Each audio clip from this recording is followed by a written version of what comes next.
Hello, TFR Nation. Gabe. Nick and Adam. And all I got to say before we even start is vindication. Yes. Yeah, you heard it here first. Nick, I want you to timestamp right now because I'm not even going to wait. A year ago, I had the theory. Check out our video, how the X-Men are going to be introduced. And that's right. Spoiler alert. Right off the bat, you guys know I'm gonna do it. We're talking about WandaVision, episode 5, ladies and gentlemen. It just got dropped. And before the camera came on, Adam said, man, it's all about that last 5 minutes. I'm not gonna steal your thunder there, Adam, but that last 5 minutes, I got goosebumps as I saw it. I'm watching it with the wife and I was like, I am all knowing. That's what I'm gonna change my name. Remember Mumra, the ever living from He-Man? I'm gonna change my name to Gabe, the ever knowing. What's up, guys? What's up, everyone? Here at the Final Reaction. Thanks for checking out. If you are OG Born Review fan, you know about Adam. He's been on some of our earlier videos. Adam, tell him whatever you want to tell him. Just say hi. Oh, hey, I love movies. I haven't been around for a while. Lots of Indian films you guys have been watching. Oh, yeah. So, yeah, it's good to be back. And the cool thing about Adam, tell him you actually know a thing or two about cricket. Oh, I lived in Australia for 2 years. So, yeah, I know about cricket. I know about rugby, primarily rugby league, not so much rugby union or Aussie rules. But, yeah, I was my team was the Rabbitohs. So, kind of an ugly uniform, green and red, but Packers have an ugly uniform too. So yeah, and that's worked out for the most part for you. All right, we are going to jump into our thoughts about episode 5. Like Gabe said, all spoilers. Hopefully you're excited about this episode. And yes, you guys are all going to say it. Nick, you doubted the first 3 episodes. How dare you? I think a lot of us doubted the first 3 episodes, right, Adam? Oh, I was like, this is so dumb. So dumb. I don't even know what there is to be excited about. It just, I wasn't getting it. My kids, I'd watch it with them, and they were like, I'm not feeling it. So it was confusing. The 3rd episode was probably the best of the first 3, I would say, right? But I mean, now we're all bought in, right? I mean, this is just episode 4 was amazing. Totally to the 180. And then now episode 5 is just more and more bonkers. And not just, some shows go crazy and they put all their chips on the table just to be crazy. That's not what this show is doing. I feel like there's so many more surprises coming, so many different things. There's so many places we can start at. So let me start off with this thing right here. Let me know if you guys are different about this. But in this episode was the first time I realized that it's just Vision in the dark. I didn't even realize that in episode 4. I thought Wanda was trying to figure these things out with Vision. She's been lying to us. At least that's what I felt like they were portraying this episode. She knows a whole lot more. They showed that footage of her going in to the secret, compartment where Vision's corpse was at and all that kind of stuff. Did you guys know before this episode that Vision was the only one in the dark? Because I did not pick up on that. Man, I'll let Adam go first. No, I honestly didn't see that. One of the things I liked about this episode is that Vision, as he's figuring things out, he gets really frustrated with Wanda. Yep. And he confronts her about what she's doing. And he calls her out on it. And I think he believes that she thought that she was legitimately in this alternate universe. Right. So I'm a little skeptical on how much Wanda knows. Was there a point where has she known this entire time, or has she just, after she created it, did she kind of convince herself that it was real, and then she's starting to realize that her reality is not real enough? I don't know. But no, I didn't see. I just thought everybody was in the dark. I figured that they were going to do a parody like what they did with the comic book where she kind of loses her mind. So, you know what I mean? She created this world. She's the one that says in the comic books, no more mutants, but she even buys into the world because, you know what I mean? She loses her mind and, you got to believe the lie, so to speak. But I knew that she was the one in charge, whether it was subconscious or consciously. Either way, I knew she was the one that did everything. And this episode confirmed it for me. But just the fact that I think it was episode 2 or 3 that gave it away when the agent was coming out of the manhole. And when he looked around and turned around, she said no. And then everything rewound. I was like, oh, yeah, she is controlling everything. So I didn't pick up on that. There you go. That's what like, okay, no. At that point, I knew, okay, she is the one controlling everything. And they kind of set it up, too, for WandaVision that this was going to happen. When you watch Endgame, when she's at the lake at the end and she's, got this despondent look on her face. And I forget who she's having a conversation with. Hawkeye, yeah. And he's like, man, we did it. I just wish that they know. And she's like, yeah, they know. They all know. So, you know what I mean? It was just kind of like that. I got the power to bring him back. So I always felt that this was going to be the direction that it went. Do we know when this takes place after Endgame? Is it like, because we know that it was what they said 10 days ago where she broke in and took Vision's corpse. That's what they said, right? Yeah, no, that was something that I was wondering about too. So what we're watching is only taking place over a matter of less than 2 weeks. Yeah. It's kind of interesting too. So I wonder I wonder if this is right after Endgame, like when she has that conversation with Hawkeye. Well, if you think about episode 4, that's when they show the blip when everybody comes back. Right. And that's when, is it Monica Rambeau? Rambeau, yeah. Yeah, she comes back. And so if you think about the Spider-Man movie, right, we saw them all come back. So this has to take place shortly after that snap. Right. Well, actually, Spider-Man takes place a bit after because they do that news coverage at the school of what everybody's doing and how it's weird. Right. Yeah, so it seems like this would be like 2 weeks after the snap. Yeah, I mean that definitely makes sense because you're right. They did have the blip in the. I mean, this episode is so crazy, but yes, I definitely think, Gabe, she knows exactly what's going on. And for me, it confirmed it when it showed her getting his body, because that obviously started everything. The thing that gets me kind of frustrated about that, and I get it, in House of M, it gets dark from what Gabe has told me. I have not read the series at all. But the thing that's frustrating for me is she is willing to do whatever it takes to keep the shroud over Vision. And I get it, because they mentioned that in his own will, he said he did not want to come back, that he did not want anyone to wield the power for bad or anything, including being resurrected. She has a situation with the dog where, we're going all over the place. Sorry, guys. The dog dies, right? And she has to tell her boys. And I did appreciate in this episode how they're using the sitcom in part of what's going on in her mental psychology. But she says, guys, it's wrong. You can't bring something back to life. You can't do it, even though she has no problem, because Vision is like that deal breaker for her. I believe that she's willing to kill anyone to make sure that Vision does not go away. Maybe even this version of Vision, and she'll just reset the clock and bring in another Vision if he's not able to play. And to me, that's where she is becoming that villain. That is where she is becoming very unstable. And she is willing to lie to him left and right, to where she's just like, nope, and that was awesome. The credits were rolling right in the sitcom. And he's like, what? No. Yeah, that was fantastic. She's like, no, the episode's over. We're not going to deal with any of this stuff. And Vision's like, get rid of the credits. Let's talk about this. Let's address the elephant in the room. So yeah, I love that part.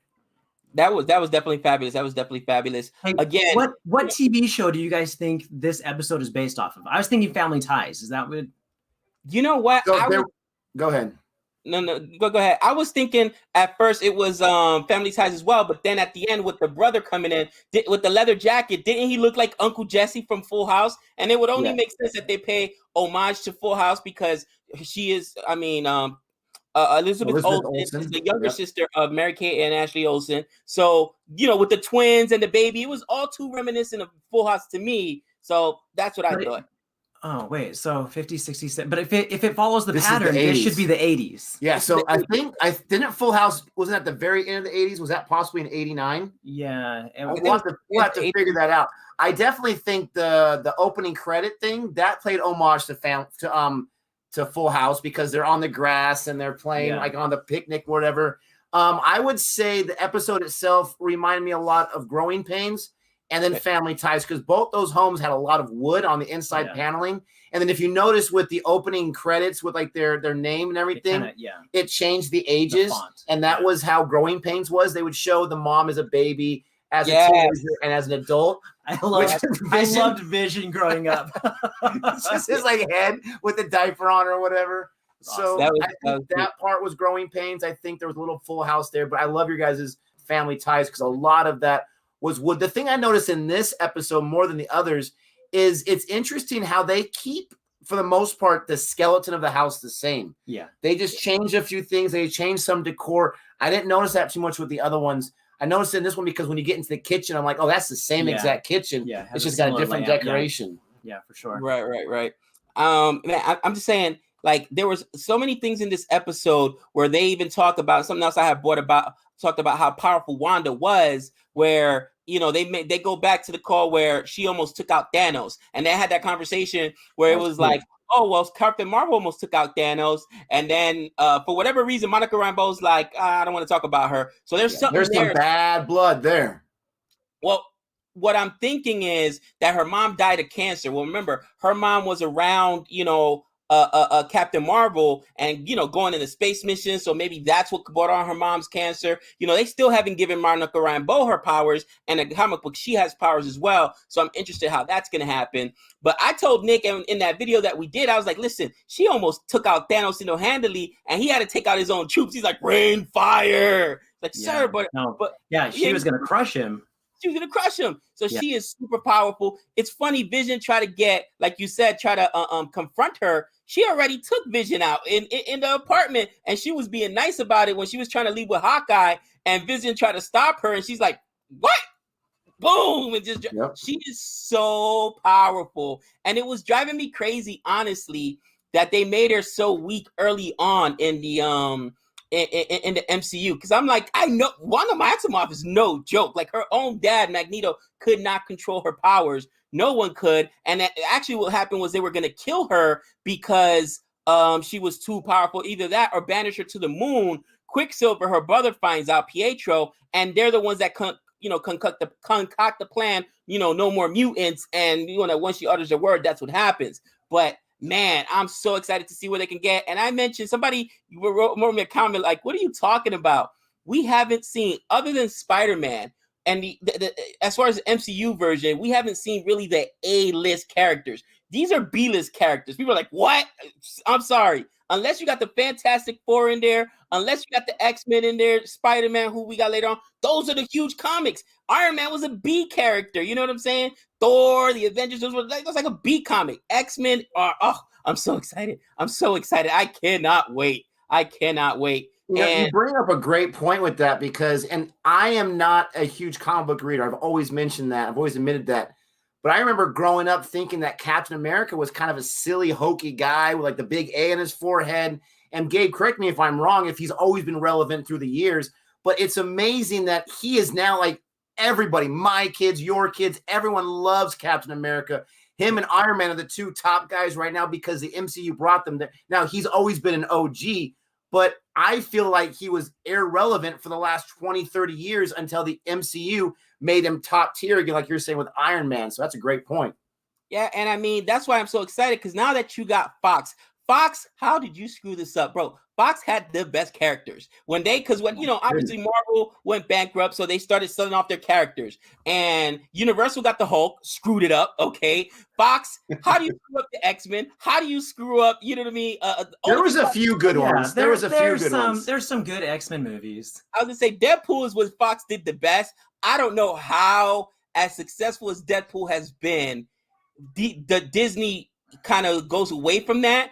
But then you can't do your own sugar-coated version of Deadpool, because we're all expecting Ryan Reynolds. We're all expecting. I heard a rumor that they're doing Deadpool 3 and they're just going to go for it. I think it's supposed to be rated R. So yeah, I heard they're just going for it. Oh, I can't. You know what I mean? So I'm like, they had the best characters and they messed it up somehow. I don't understand that. But now that the MCU, give Kevin Feige the X-Men, give him X Factor, give him you want to talk about bad guys, man. The brother of evil mutants. When we're talking about all the other characters they could bring in, man, I'm super excited for this. I would just say that the biggest thing to me is you couldn't tell this story in a film, so you had to tell it in a series like this. And to me, these series almost resembles a comic book where every issue something different happened and it builds a story. You know what I'm saying? I think that this might be the best platform for MCU properties, like, you know, some of the smaller ones they want to do. I know that they've talked about the Eternals and other places, because you want to tell a story. You can't just do it in one film. You got to build up to it. DC, okay, that's the wrong, you know, Marvel took 22 films, right, to give us Endgame, right? Well, instead of taking 22 years and whatever it was, 10 years, you could use the Disney platform to build these smaller stories and then give us the big story arcs on especially film. During COVID times. If you're not going to be able to produce your big fat old blockbuster movies, we'll produce shows in the bubble and we'll make these shows awesome. And when it's ready for the theater season and people are spending money on those tickets, we got some big blockbusters for you. There's a lot of things I want to talk about. Some questions I have for Gabe, being the resident comic expert. But there's some things that happen. And there's a lot of stuff that happens in this this episode. Darcy is fantastic again. Once Love again, her. The whole hex thing. She's like, "Oh, you said it. See, it is picking up." And you got Woo's like, "It's not picking up." I love Woo. He's so great. But I got a big question for you, Gabe, and maybe you, Adam, too, if you know the answer. It was weird. I didn't pick up on this. When they were talking about Wanda and they were showing the confidential footage, I think someone asked Wu, like, doesn't she have a code name? Yeah. Doesn't she have a silly comic book name, basically? And he says no. Was he referring to the Scarlet Witch nickname or some terrorist nickname before she became Scarlet Witch? Why would they not admit that? That was really weird to me. Is she have some kind of mind control on other people where they forgot that she's called the Scarlet Witch? No. But she's not called the Scarlet Witch because, as Gabe pointed out, Fox owned the rights to the Scarlet Witch. So she's never been in the MCU. She's never been. Haven't they mentioned her as Scarlet Witch? They've only ever called her Wanda. And same. Are you serious? Same with Quicksilver. He's only ever been Pietro or whatever. And they only had the rights for him for one movie. So that's why he died in that movie. So where did I get Scarlet Witch from? Is that just the fans and how we refer to her? That's because that's what she's called in the comics. Correct. But they never once said that in the movies. Correct. Oh, so that's where that was genius. Then the way they said that. Isn't there a code name? No, that's like an Easter egg type thing. Wow. Right. So she has not adopted that name yet. Just like her two kids, they're gonna have powers. One of Wiccan super fast, and one of them Wiccan and Speed. Wiccan has her powers, actually, which is chaos magic, and that's where the hex comes from because it's one of her powers.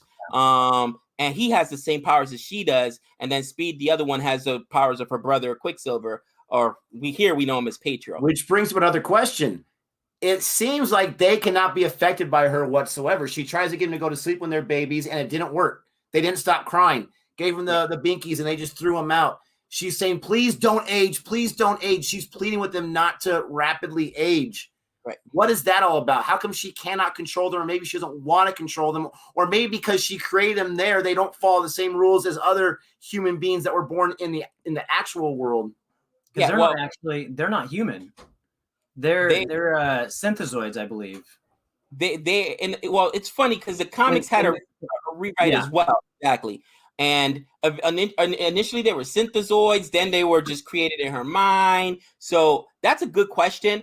I would think that is because she created them there in that world. That's why she doesn't have control over them. And if you notice, slowly but surely, it is becoming too much for her because she's losing control of things in the world. Everything. This entire network of people in this town, she's controlling everything. So little cracks are starting to show. Like Vision was able to free that guy in the office and kind of like free his mind for a second and talk to him, and then he put him back under the trance.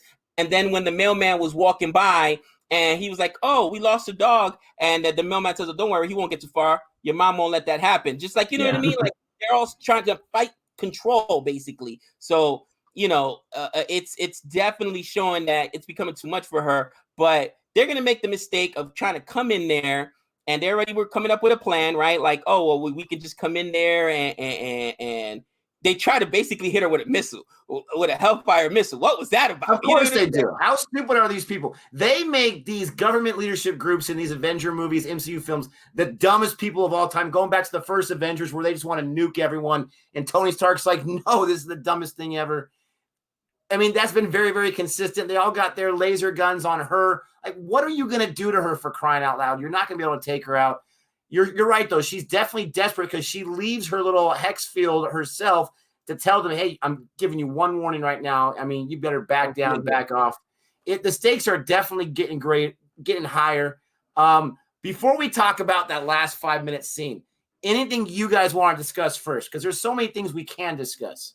So one of you guys mentioned that, I think it was you. You were saying that Wanda is kind of setting herself up to become a villain. Do you think she's going to become a villain? Maybe not long-term, but I think short-term. That's probably the next story arc for her. It would only make sense for her to actually be the villain of Doctor Strange too. And because I think that's what they're going to try to do, bring in Doctor Strange to deal with her, because they know they can't deal with her now. There's no Tony Stark. There's no Captain America. Who are you going to bring in there? Falcon? You've seen Captain America is supposed to be coming back. And here's the thing. This is what I'm saying. She's going to be the big baddie. There's rumors that he's coming back as evil Captain America, the Hydra version. So it's not the real Captain America that's coming back. It's the Hydra version of Captain America that's coming back because she's mixing Say it ain't so. Bro, she's mixing the reality. Of Endgame when he pretends to be a Hydra agent. Yeah. That's why everybody went nuts when it happened. Hydra. It was like, because it was also a call to the comic books. But I think she's mixing the realities because obviously, I think it was one of her sons, Tommy, asked her, well, didn't you have a twin? And she said, yeah, I did. And he's like, didn't you miss him? Don't you say families forever? And, again, we're going to leave that for the end. But she brings back the wrong one. So it tells you she can't fully control her powers. Even in the comic book, she never is able to control her powers. She keeps evolving. Actually, that lady that's in all the episodes. Agnes, yes. We got to talk about Agnes. She's obviously in on it. What's your opinion? You mean the neighbor that always shows up? The brunette?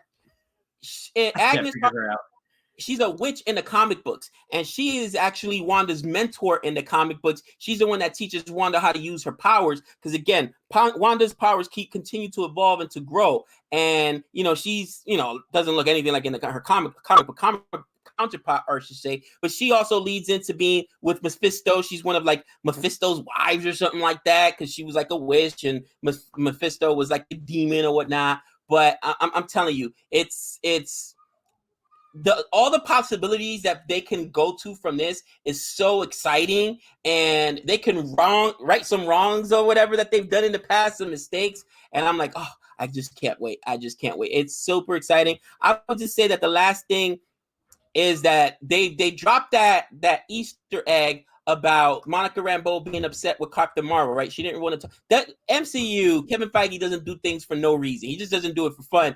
So that tells you that there's either some kind of animosity between the two there. And I think, Nick, you mentioned you picked up on that, but maybe that's how they're going to get Monica Rambeau's power. And they actually mentioned this in this episode. She's been up to S.H.I.E.L.D. before, because they were like, it's way different than the last time you were up there. I didn't realize she had even been there. They didn't mention that the first time on in episode 4. Maybe they did, but that means she's been up there with the Skrulls. She knows about the Skrulls. Nick Fury, all those guys. So Monica Rambeau is much more involved than we've known so far. And it's gonna be really cool to see her like in an Avengers movie when we can say we first saw her on WandaVision, for crying out loud. As far as Agnes goes, real quick, I honestly think that Agnes is Wanda's accomplice. I think that they hooked up before she got Vision's body, and I think she's been in on it the entire time, because it's the first episode. Who's the first one to come to the rescue with all that food to help out, whatever, give her the tips, this or that. I think she's an accomplice, and it's interesting the way, like, that really weird, I had to rewind it a little bit, that awkward, exchange where Vision's like, what just happened? That was great. I don't know what you're talking about. It's fine, honey. Don't worry about that.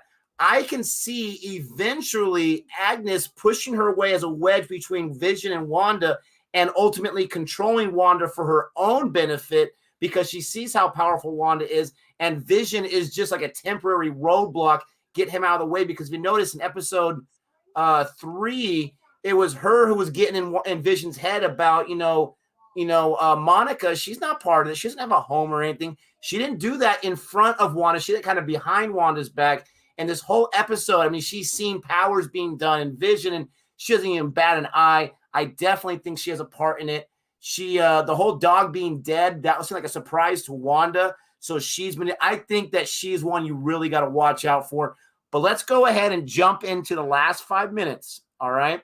The last 5 minutes, there's a knock on the door. I thought the episode was going to end. I thought it was going to be classic 1980s to be continued. I was going to go crazy.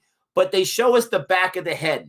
And I'll raise my hand first. I thought that was Captain America when I saw the back of the head. I knew immediately who it was. I thought it was Captain America with that gray hair. And I was watching with Hannah, my 11-year-old daughter, and she said, "Oh, I bet it's her brother."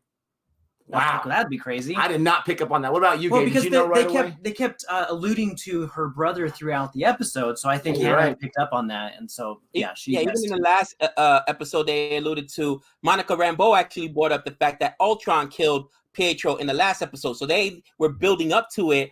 I will admit, I thought it was going to be her brother, not Evan Peters. That's Aaron Taylor Johnson, I think his name is. Yeah, I'm like, oh man, Evan Peters, they're really going for it now. Because I was like, it'll be, the end, or maybe, after the whole Doctor Strange that they bring in. Because I figure she's going to build up to be a bad guy when they try to take her kids from her.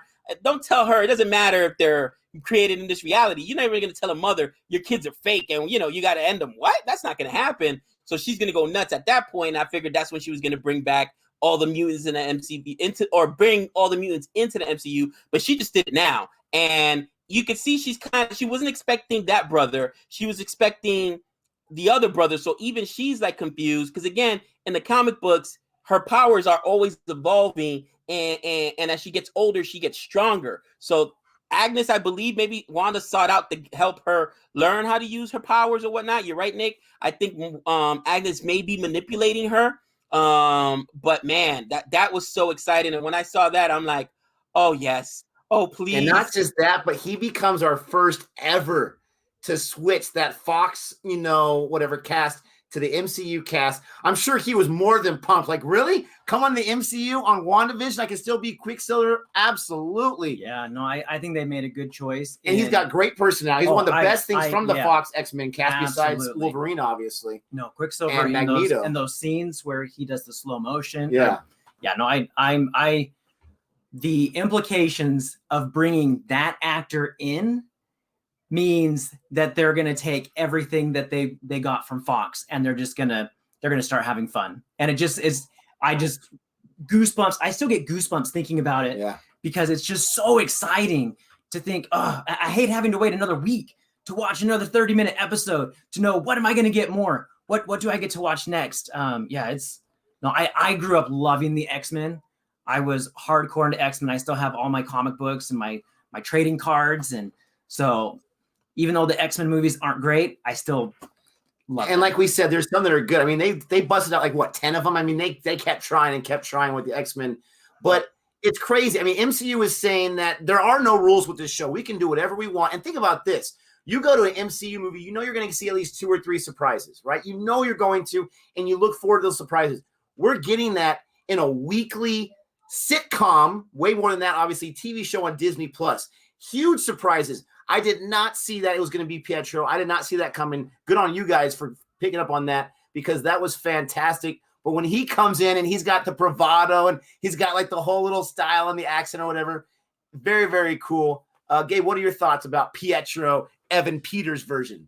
You know what? Evan Peters' version to me was so well done in the MCU. I mean, in the Fox universe of the X-Men, way better than they did in the MCU. The way that they've been able to translate super speed to me is super cool. I really like what they did with his character in Fox. In Fox's universe of the X-Men, I think it was one of the best things they did outside of Deadpool, of course. And he's a real charismatic character as well. For whatever reason, maybe it's because, like Adam mentioned earlier, they knew they only had a one movie story arc with Pietro in the MCU, so they didn't really build his character up too much. Where here, in the MCU, in the Fox universe, they built up his character. So I was so happy to see him, and like I said, I'm just so excited for the implications of everything else that's gonna happen, man. And dude, it's Sorry, don't think for a second we're not going to see Aaron Taylor Johnson. I would not put it past MCU to either cast him as someone else in the town and then have her be confused, like what is going on? Because if she in her mind wanted to bring him back, but she brought back the wrong one from a different dimension or however they're going to do it, then it'll be really interesting to see. And you're right, Gabe. As far as the X-Men, he technically is an X-Men. He's our very first X-Men from Fox that's coming over, and she was able to do it very quick. So we'll see how things go. Do I think we're going to see Wolverine? No, not in this show. But you never know. I would not be surprised. Maybe a season 2, they bring Aaron Taylor Johnson and kind of mix things up. But it was awesome. Once again, Darcy, she's like the audience member in the show. She's like, they recast him? Yeah. She recasted him? Like, that's messed up. I love her character. I enjoyed her in Thor. Absolutely. So it was a lot of fun to see her come back. And I love that she is older. She's not that she was a dummy in Thor, but she was an intern and she was still learning. Like, she knows her crap. She's a doctor now. They've really beefed up her characterization. She's fantastic. Wu obviously is awesome. There's so many great things. I love Monica Rambeau. There's a whole lot to her. I can't wait to kind of dive more deep into who she is and what she's going to do. I have no idea what's going to happen next in the next episode. And I absolutely love that. Can I ask a question? Do you think, and I haven't heard this anywhere, but do you think that the reason that the MCU went ahead with WandaVision and the Winter Soldier and Loki, these series basically, is because they saw the success of Netflix with really B characters like, and I mean some C characters in there like Luke Cage and the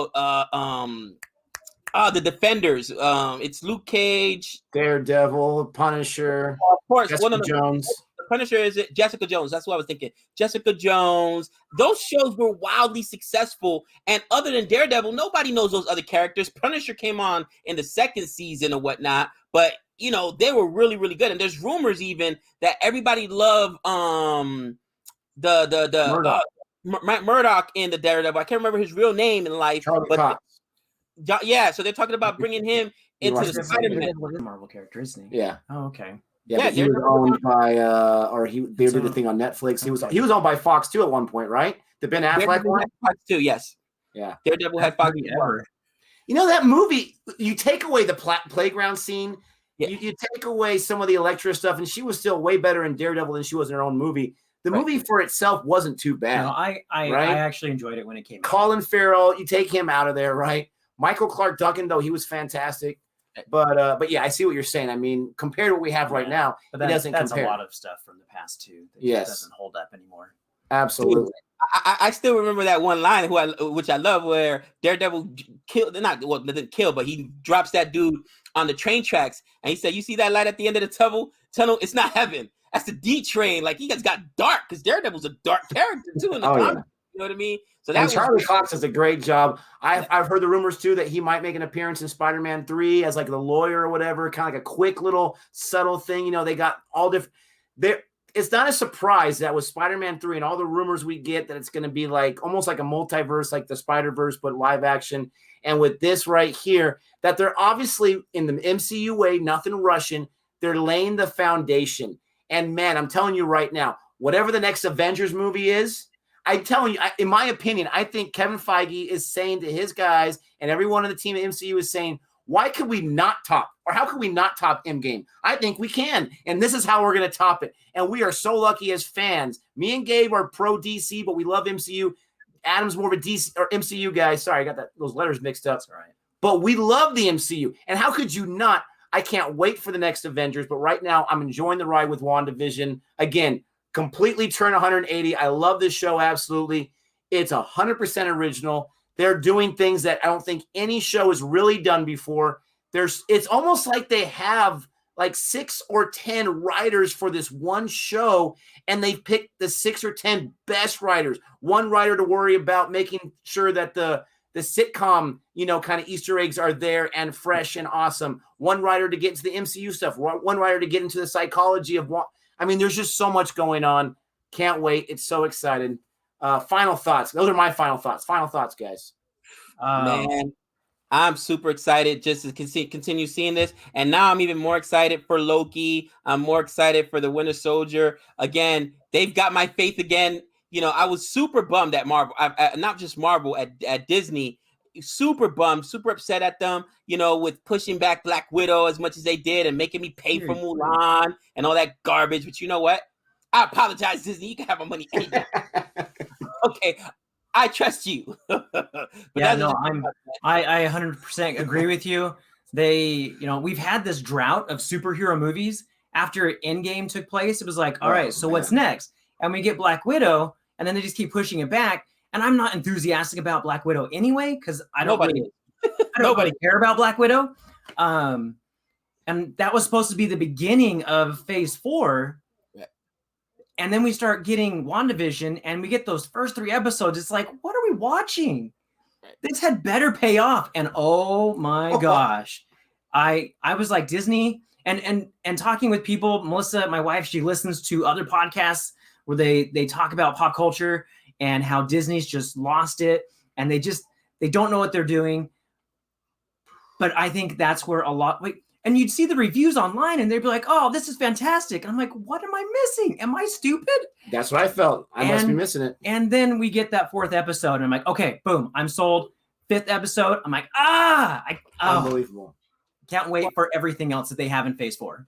I think that what they're doing, and you really saw this with Daredevil and the Netflix property, when you get these comic book shows, they're really structured like comic books. So you could get 2 or 3 comic book arc where nothing really happens. It's all, building up, and it's all laying the foundation. And then finally in the 3rd comic book or the 4th episode comic book, okay, now we get the goods or whatever. You know what I'm saying? Now it pays off.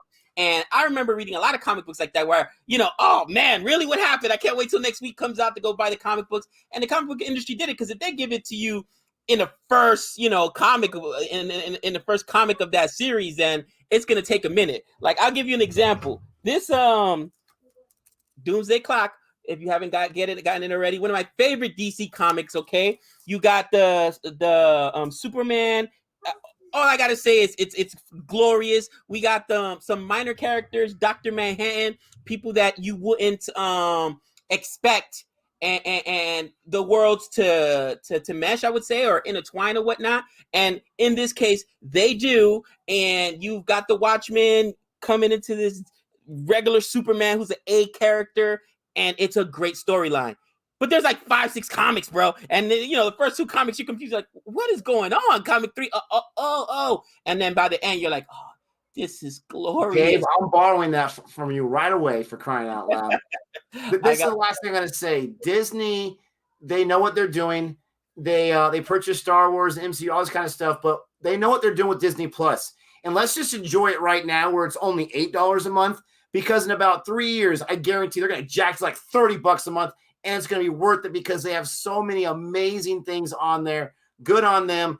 Ladies and gentlemen, let us know what you think about our thoughts. We went 40 minutes, and it was all gloriousness for us because we love this show. I think John Campy, one of my favorite YouTubers, he did like 5 2-hour videos on the last episode. That's how awesome this show is, that we can just talk about it forever. And he interacted with his audience. It was fantastic. Don't forget to like and subscribe. This is a new channel, but this is the kind of content you expect. You like Adam right here, like and subscribe for that reason. You like Gabe, like and subscribe for that reason. If you don't hate me, like and subscribe for that reason. But with all that being said, we'll be back next week for another episode review of WandaVision. Until next time. This is the way.